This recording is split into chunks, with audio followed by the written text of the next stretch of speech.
नमस्कार दोस्तों, स्वागत है आपका स्टडी फॉर सिविल सर्विसेज में। लोअर पीसीएस मेंस 2019 की तैयारी के लिए हमने पूरी प्लेलिस्ट बना दी है study for civil services channel पे। आप उसको तुरंत देख लीजिएगा। उसमें लगातार अपडेट करते रहेंगे वीडियो, उसमें आप देखते जाइएगा। उसी में टेस्ट सीरीज भी जुड़ती जाएगी, उसी में प्रीवियस ईयर क्वेश्चन पेपर भी जुड़ते जाएंगे। उसी में जो है आपको लगातार जो इंपॉर्टेंट जितने भी उसमें सिलेबस में पॉइंट है, चाहे रीजनिंग का हो, चाहे मैथ्स का हो, चाहे जीएस का हो, चाहे हिंदी का हो, ये सारे वीडियो उसी में जुड़े हुए हैं। लोअर पीसीएस मेंस की तैयारी करने के लिए आपको 3 प्लेलिस्ट जरूर फॉलो करनी, जो कि वीडियो के डिस्क्रिप्शन में दी हुई है। स्टडी फॉर सिविल सर्विसेज में नया है तो चैनल को तुरंत सब्सक्राइब करके ऑल नोटिफिकेशन की बेल जरूर दबा लीजिए। फ्री वाले टेलीग्राम को जरूर से जरूर ज्वाइन करना है और अपना स्कोर जरूर बताइएगा। लोअर पीसीएस 2016 के री एग्ज़ाम पेपर में से, जो कि जुलाई 2019 में कंडक्ट हुआ था, उसके जनरल साइंस सेक्शन को यहाँ पर सॉल्व करने की कोशिश करेंगे, जिसमें 38 क्वेश्चन देखने को मिले थे। तो सबसे पहला क्वेश्चन होगा 76 नंबर। इनमें से कौन सा ऐसा मटेरियल है जो कि बायोडिग्रेडेबल नहीं है? तो यहाँ से इसका करेक्ट आंसर हो जाएगा एल्युमिनियम फॉयल। बाकी कॉटन, एनिमल की जो बोन्स हैं, जानवरों की हड्डियाँ, और लकड़ी, ये सब की सब बायोग्रेडेबल हैं। तो जितनी भी ये कंसेप्ट होते हैं बायोडिग्रेडेबल, नॉन बायोडिग्रेडेबल, ये सब के सब हमारे साइंस के पापा वीडियो में मिल जाएंगे, जो कि 45 घंटे का है। उस वीडियो का लिंक आपको डिस्क्रिप्शन में मिल जाएगा। आप लोग कमेंट बॉक्स में ये भी बताइएगा कि जिन्होंने उस पापा वीडियो को अच्छे से देख रखा है उनको कितना यहाँ पे फ़ायदा हुआ था। अगला क्वेश्चन है यहाँ पे, पूरे विश्व में सीमेंट के प्रोडक्शन के लिहाज से इंडिया की रैंक बता दीजिए। तो इसके 2 आंसर पॉसिबल हैं। 2017 की रिपोर्ट के हिसाब से इंडिया की रैंक 4th है, चौथे नंबर पे है हमारा इंडिया। जबकि 2019 के हिसाब से जो रिपोर्ट आई थी, उसके हिसाब से इंडिया की रैंक 2nd है। तो देखने वाली बात यह है कि कमीशन ने कौन से आंसर को एक्सेप्ट किया था, बिकॉज 2nd और 4th दोनों ही पॉसिबल हैं इसमें। उसके बाद नेक्स्ट है कि लाफिंग गैस। लाफिंग गैस ऐसी गैस है जिस पे अगर असर दे दे वो किसी व्यक्ति पे, तो वो हंसना शुरू कर देता है। भीड़ को छांटने के लिए मेनली इस गैस का यूज़ करते हैं। किसका कंपाउंड है ये? इसका केमिकल फॉर्मूला है N2O। इसमें नाइट्रोजन और ऑक्सीजन शामिल हैं। तो नाइट्रोजन यहाँ पे हमें मिल गया, ऑप्शन सी को टिक करेंगे और आगे बढ़ेंगे। नाइट्रोजन एक ऐसी गैस है जिसका एयर में सबसे ज़्यादा कंपोजिशन है, 78%, और हाइड्रोजन सबसे हल्की गैस है। 79 नंबर में आपसे पूछा गया है कि इनमें से कौन से एनिमल हैं जो सीधे सीधे बच्चों को जन्म देते हैं, अंडे के थ्रू नहीं। जैसे ह्यूमन बींग्स हो गए और जितने भी शाकाहारी पशु हैं, गाय भैंस वगैरह, इस टाइप के लोगों की बात हो रही है, जानवरों की। तो इन्हें कहा जाता है विविपेरस। ए, विविपेरस वो हैं जो सीधे सीधे जन्म देते हैं, ओविपेरस वो हैं जो अंडे के थ्रू देते हैं, जैसे मुर्गियां। क्वेश्चन नंबर 80 है साइंस के करंट अफेयर से। तो साइंस से रिलेटेड जितने भी करंट अफेयर हैं वो भी यूपी के एग्ज़ाम में साइंस वाले सेक्शन में अलग से पूछ लिए जाते हैं। तो यहाँ पे पूछा गया है कि सितंबर 2017 में एशिया का सबसे पहला डबल आर्म हैंड प्लांटेशन, यानी दोनों हाथ किसी के सीधे सीधे लगा देना, ऐसा कौन से राज्य में हुआ था इंडिया में? केरल, जिसकी राजधानी त्रिवेंद्रम है, डी। तो ये भले ही 2017 का क्वेश्चन रहा हो, लेकिन कुछ ऐसी चीज़ें होती हैं जैसे कोई बड़ी अचीवमेंट, वो सब चीज़ें एकदम एवरग्रीन हो जाती हैं, स्टैटिक की तरफ ज़्यादा फोकस्ड हो जाती हैं। तो ऐसी चीज़ें याद होनी चाहिए। उसके बाद यहाँ पे 81 नंबर है, विटामिन सी जिसका साइंटिफिक नेम होता है एस्कॉर्बिक एसिड, इसका इनमें से कौन सा सबसे बढ़िया सोर्स है? तो यह है ब्रोकली। ब्रोकली गोभी की तरीके दिखने वाली एक हरी सब्जी होती है, ए। बाकी अंडा जो है वो प्रोटीन का बढ़िया सोर्स है, और जो गेहूं है वो कार्बोहाइड्रेट का। पेलाग्रा नाम की बीमारी इनमें से किस विटामिन की कमी से होती है? तो इस विटामिन का नाम है विटामिन B3, ऑप्शन ए। बाकी B1 की कमी से बेरी बेरी हो जाती है। आप कमेंट बॉक्स में ऐसा विटामिन बताइए जो कि बी का ही सब विटामिन है, जिसमें कोबाल्ट पाया जाता है। इनमें से कौन सा ऐसा उपकरण है जिससे बिजली की रेजिस्टेंस यानी प्रतिरोध इसको नापा जा सकता है? तो यह है ओम मीटर। ओम मीटर इसलिए क्योंकि रेजिस्टेंस की ऐसा यूनिट भी ओम होती है। ए वोल्ट मीटर वोल्टेज नापता है यानी potential difference. Ammeter current नापता है, जबकि जो गैल्वेनोमीटर है वो ये बताता है कि किसी पर्टिकुलर सर्किट में करंट है या फिर नहीं, बस डिटेक्ट करता है। वॉल्यूम की एसआई यूनिट क्या है? तो वॉल्यूम की एसआई यूनिट होती है metre cube, cubic metre. B बाकी क्यूबिक सेंटीमीटर, डेसीमीटर और इंच हैं तो सभी की सभी वॉल्यूम की ही यूनिट ही, लेकिन यहाँ पे एसआई यूनिट में बात करनी थी, इसीलिए ऑप्शन बी होगा। क्विक सिल्वर के नाम से इनमें से कौन से एलिमेंट को जाना जाता है? तो ये है मरकरी, ऑप्शन सी। मरकरी जो है वो ऐसा मेटल है जो कि रूम टेम्परेचर पर लिक्विड स्टेट में होता है, और मरकरी मेटल के एक नाम के अलावा बुध ग्रह का भी नाम है जो कि सूर्य का सबसे नज़दीकी ग्रह है। इनमें से ऐसा कौन सा विटामिन है जिसे नियासिन के नाम से जाना जाता है? इस वाले विटामिन का साइंटिफिक नेम है नियासिन। तो ये विटामिन B3 है जिसकी कमी से पेलाग्रा नाम की बीमारी हो जाती है। इस बारे में अभी प्रीवियस में क्वेश्चन पूछा भी गया था एक आध मिनट पहले। इसका होगा ए। विटामिन B7 का नाम है बायोटिन, और इसकी कमी से बाल झड़ने लगते हैं। उसके बाद है कि इनमें से कौन सा ऐसा अमीनो एसिड है जो कि कंडीशनल है?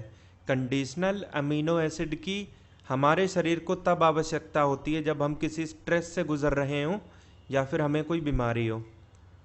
ये हो जाएगा यहाँ से एर्जिनिन, ए।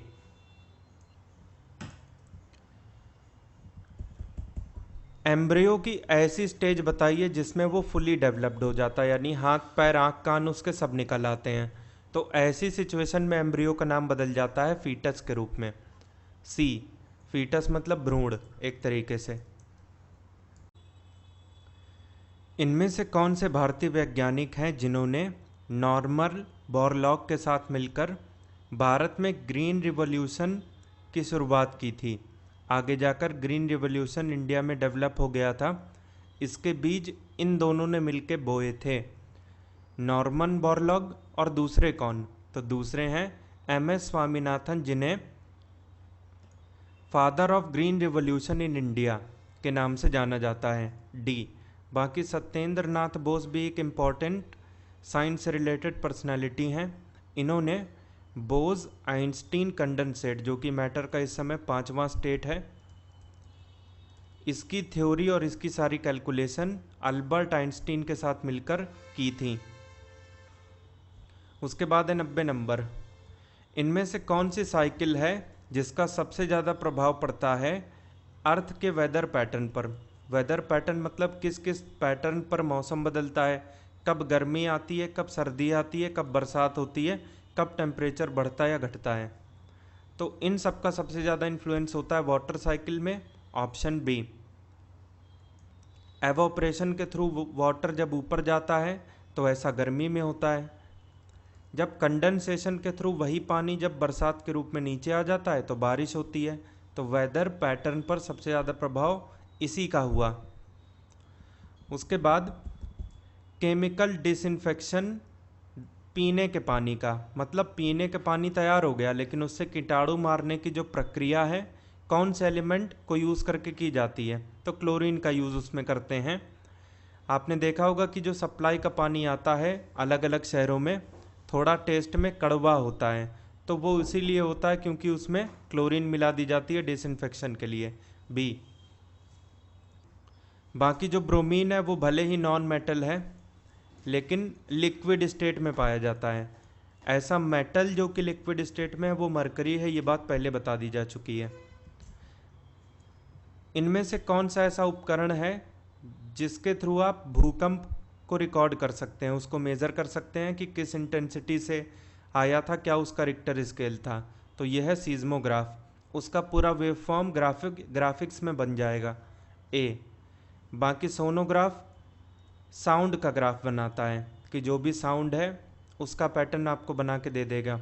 स्पेक्ट्रोग्राफ आने वाली लाइट को उसके वेवलेंथ या फ्रीक्वेंसी के हिसाब से अलग अलग कर लेगा और फिर उसके बाद उसका ग्राफ बनाने में सहायता करेगा। स्फिग्मोग्राफ जो है, एक बार आपने ब्लड प्रेशर नाप लिया तो किस तरीके से उसके बाद आपकी पल्स चल रही है, इस बात की ग्राफ में जो रिप्रेजेंटेशन है वो इसी के द्वारा निकलती है। इनमें से कौन सी भारतीय संस्था है जिन्होंने अभी थोड़े टाइम पहले एटॉमिक क्लॉक का इन्वेंशन किया था, उसको डेवलप किया था ताकि सैटेलाइट का नेविगेशन आसानी से हो सके। तो सैटेलाइट से संबंधित जितनी भी चीज़ें हैं वो इसरो कंट्रोल करता है, इंडियन स्पेस रिसर्च ऑर्गेनाइजेशन सी। इसका हेडक्वार्टर है बेंगलोर में और ये स्थापित हुआ था 1969 में। भारत के वैज्ञानिकों ने अभी अभी गैलेक्सी का एक बहुत बड़ा क्लस्टर खोजा है, मतलब एक बहुत बड़ा ग्रुप खोजा है जिसमें अलग अलग गैलेक्सी हैं और एक गैलेक्सी में कई सारे ब्रह्मांड हो सकते हैं, ये भी हमें पता है। इस ग्रुप का नाम इन्होंने क्या रखा है, तो इन्होंने नाम रखा है इसका सरस्वती और ये जुलाई 2017 के आसपास की बात है। कंडेंसेशन के बारे में इनमें से कौन सा स्टेटमेंट एकदम सही है, तो कंडेंसेशन का बेसिक मतलब यही है कि जो भी गैस है या फिर वेपर है उसमें ठंडक पहुंचाना और उसका लिक्विफिकेशन कर देना, उसमें उसको पानी बना देना। तो वेपर स्टेट जो है वो लिक्विड स्टेट बन जाती है, ऑप्शन ए। उसके बाद यहाँ पे है कि वाटर साइकिल के अंदर पेड़ पौधों में अगर हम बात करें तो उनका कौन सा पार्ट इन्वॉल्व होता है। वाटर साइकिल में सबसे ज़्यादा रोल इन्हीं का है। तो वाटर साइकिल की शुरुआत होती है पेड़ पौधों के अंदर फोटोसिंथेसिस से, जिसमें हम जानते हैं कि वाटर यानी पानी रिएक्टेंट के तौर पर यूज़ होता है। अब ये पानी आया कहाँ से, बस वहीं से इसकी शुरुआत हो जाएगी। पेड़ पौधे होते हैं मिट्टी के ऊपर और मिट्टी से वो पानी खींचते हैं अपनी जड़ के माध्यम से, रूट। तो सबसे पहला पार्ट रूट इसमें जाके इन्वॉल्व हुआ, तभी वाटर प्लांट के पास आया और उसी वाटर को यूज़ करके फोटोसिंथेसिस हुआ, डी जड़। इनमें से कौन सी ऐसी बीमारी है जिसके बाद हमारे शरीर में सोडियम की कमी हो जाती है। तो अगर सोडियम की कमी का वन वर्ड आ गया तो उसका नाम होता है हाइपोनेट्रीमिया। एक शब्द में अगर हम बात करें तो सोडियम की कमी को ये कहते हैं हाइपोनेट्रीमिया, और इसका कारण अगर हम बात करें तो डायरिया, सी। शरीर में जितने कम लिक्विड जाएंगे या फिर अगर हमारी जो बड़ी आंत है लार्ज इंटेस्टाइन, उसकी क्षमता अगर कम हो गई लिक्विड को एब्जॉर्ब करने की, उसको सोखने की, वैसे ही हमें डायरिया हो जाएगा और इसके बाद ज़्यादा टाइम तक अगर ये बना रहा तो सोडियम की कमी हो जाएगी, सी। इनमें से कौन से ऐसे वैज्ञानिक हैं जिन्होंने एंथ्रैक्स की वैक्सीन खोजी थी, तो ये हुआ था 1881 में और साइंटिस्ट का नाम है लुइस पैस्चर, डी। ये वही लुइस पैस्चर हैं जिन्होंने पैस्चराइजेशन, दूध में जो सबसे ज़्यादा टेक्निक यूज़ होती है उसका आविष्कार भी इन्होंने ही किया था। एक्वीफर किसे कहते हैं, तो वाटर टेबल जो ग्राउंड वाटर है उसमें जो पानी की क्षमता है, जब ये वाटर टेबल ख़त्म हो जाती है तब एक्वीफर की शुरुआत हो जाती है। तो सैचुरेटेड जोन होता है जो कि पानी की टेबल वाटर टेबल के नीचे पाया जाता है, ए। एनर्जी की एसआई यूनिट जूल, सिंपल सा क्वेश्चन था, बी। न्यूटन किसकी एसआई यूनिट होती है, फोर्स की। किलोवाट एसआई तो नहीं है लेकिन फिर भी पावर की यूनिट है, और हॉर्स पावर भी पावर की यूनिट है। एक हॉर्स पावर में 746 वाट होते हैं और 1 किलोवाट में 1000 वाट। उसके बाद नेक्स्ट है 101 नंबर, इलेक्ट्रोमोटिव फोर्स ईएमएफ, जिसे पोटेंशियल डिफरेंस भी कहते हैं। ईएमएफ मतलब ऐसा पोटेंशियल डिफरेंस जो हमारे काम का है, क्योंकि जो सेल या बैटरी है वो कुछ पोटेंशियल डिफरेंस तो अपने मेंटेनेंस में ही लगा देती है। तो इसे कैसे नापते हैं? तो पोटेंशियोमीटर से। सी। बाकी पोलरीमीटर एक टेक्निकल इंस्ट्रूमेंट है। किसी ऑप्टिकली एक्टिव सब्सटेंस से जब आप पोलराइज्ड लाइट गुजारोगे तो वो आउटपुट साइड में जाके कितने डिग्री घूम जाएगी, इस बात को मेज़र करता है। ऐसे ही और भी इंस्ट्रूमेंट है, पोटोमीटर और प्लेटोमीटर, अपना अपना काम है इनका। 102 नंबर बात करेंगे कि थ्योरी ऑफ रिलेटिविटी का क्रेडिट किन्हें जाता है, कौन से वो साइंटिस्ट हैं? तो ये हैं Albert Einstein, D. Niels Bohr भी इम्पॉर्टेंट पर्सनैलिटी हैं। एटॉमिक मॉडल जो कि आज की डेट में भी एक्सेप्टेबल है, इन्होंने ही दिया है, नील बोर ने। बाकी जो अर्नेस्ट रदरफोर्ड हैं, प्रोटॉन के आविष्कारक यही माने जाते हैं, और जे थॉमसन किसके? इलेक्ट्रॉन के। ऑप्टिकल फाइबर जो कि वायर्ड कम्युनिकेशन का सबसे आधुनिक माध्यम है, कि आप तार तो यूज़ कर रहे हो लेकिन ऐसे तार जिसमें सिक्योरिटी भी मेंटेन है और लॉन्ग डिस्टेंस कम्युनिकेशन भी पॉसिबल है। कौन से प्रिंसिपल पे ये काम करता है? तो ये काम करता है TIR पे, total internal reflection, total internal reflection of light, A. इसमें बताइए गैसेस के बारे में कौन सा स्टेटमेंट एकदम सही है? गैस तीसरे नंबर का स्टेट है मैटर के मामले में। तो जैसा कि प्रैक्टिकली हम सब डेली लाइफ में ऑब्जर्व करते हैं कि जिस भी कंटेनर में आप गैस को डालें वो उसी का शेप ले लेती है और उस कंटेनर को बंद रखना होता है, अदरवाइज़ वो एक्सपेंड कर जाती है और फैल जाती है, वहाँ से गायब हो सकती है। एक्सपेंशन की प्रॉपर्टी ये साबित करती है कि उसका कोई वॉल्यूम नहीं है, और किसी भी कंटेनर में उसका फिक्स हो जाना इस बात को प्रूव करता है कि उसका कोई शेप भी नहीं है। तो neither volume nor shape, B. इनमें से बताइए कौन सा थर्मोसेटिंग पॉलीमर है?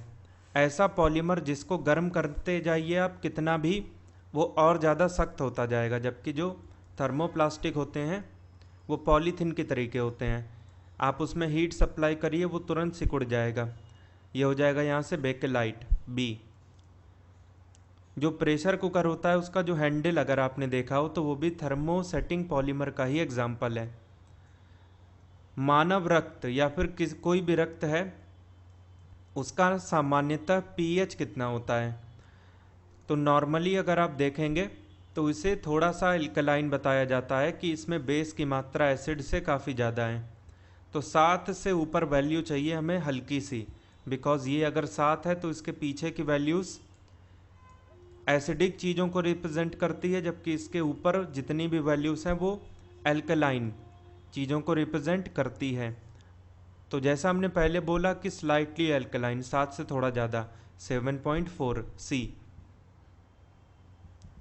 न्यूट्रिएंट के जो 6 प्रकार हैं जिनमें से carbohydrate, protein, fat, vitamin, mineral और इसके अलावा आपको क्या चाहिए? तो इसके अलावा हमें पानी चाहिए, ऑप्शन सी। पानी वैसे तो हमें किसी भी प्रकार से एनर्जी नहीं देता है, लेकिन फिर भी काफ़ी एनर्जाइज फील करते हैं हम लोग पानी पीने के बाद में, क्योंकि हमारे मेटाबॉलिज्म को रेगुलेट करने का काम पानी ही करता है। उसके बाद इनमें से कौन सी ऐसी बीमारी है जो कि PEM, प्रोटीन एनर्जी माल न्यूट्रिशन, यानी एक तो शरीर में ऊर्जा कम है, ऊपर से आप प्रोटीन भी नहीं ले रहे हैं, तो इसके कारण क्या हो सकता है? तो क्वाशियोरकर, सी। In fact B. और ज़्यादातर ये वाली बीमारी बच्चों में पाई जाती है। पेलाग्रा, जैसा कि इस वाले एग्ज़ाम में क्वेश्चन भी पूछा जा चुका है, कौन से विटामिन से इनफैक्ट उसकी कमी से होता है? तो B3। फ्लोरोसिस, पीने के पानी में ज़्यादा फ्लोरीन से हो जाता है, और सबसे ज़्यादा जो ऑर्गन इफेक्ट होते हैं फ्लोरोसिस से वो हमारे दांत हैं। थैलेसीमिया एक जेनेटिक बीमारी है जिसका कोई भी इलाज नहीं है। इसमें खून एक बार अगर बहना चालू हो जाए तो वो रुकता नहीं है, फिर ब्लड का क्लॉट नहीं बन पाता। आलू जो है, पोटैटो, इनमें से कौन से न्यूट्रिएंट का सबसे इम्पोर्टेंट सोर्स है?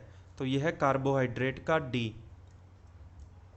प्रोटीन के सबसे इम्पोर्टेंट सोर्स की अगर हम बात करें तो दूध और अंडे, और कार्बोहाइड्रेट सबसे ज़्यादा किस में पाया जाता है? तो चावल में, राइस।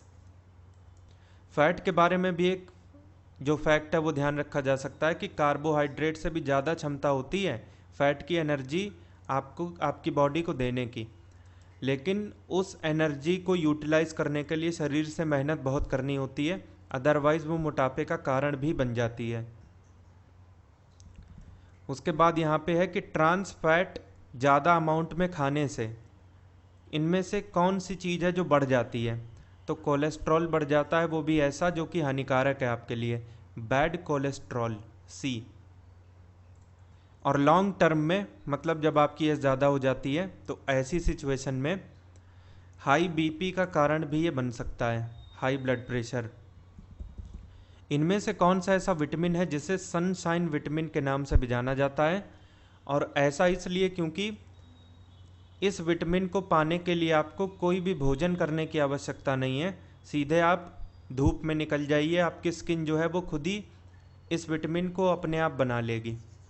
इस विटामिन का नाम है विटामिन डी। विटामिन डी का साइंटिफिक नेम क्या होता है, ये बात आप कमेंट बॉक्स में चाहें तो बता सकते हैं। विटामिन ए का होता है रेटिनॉल। विटामिन के जो है ब्लड का क्लॉट बनाने में हमारी हेल्प करती है। गाय और भैंसों में जो एंथ्रेक्स की बीमारी हो जाती है वो इनमें से कौन से कारण से होती है? तो ये बैक्टीरियल डिजीज़ है, जैसा कि हम सभी जानते हैं, तो ऑब्वियस सी बात है इसका कारण होगा बैक्टीरिया, बी।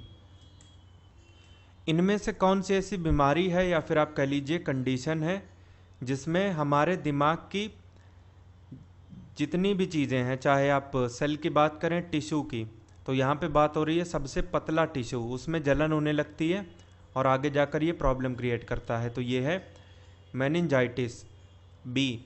बाकी जो स्क्लेरोडर्मा है, जैसा कि नाम से समझ में आ रहा है, स्किन से रिलेटेड डिजीज़ है, त्वचा संबंधित रोग।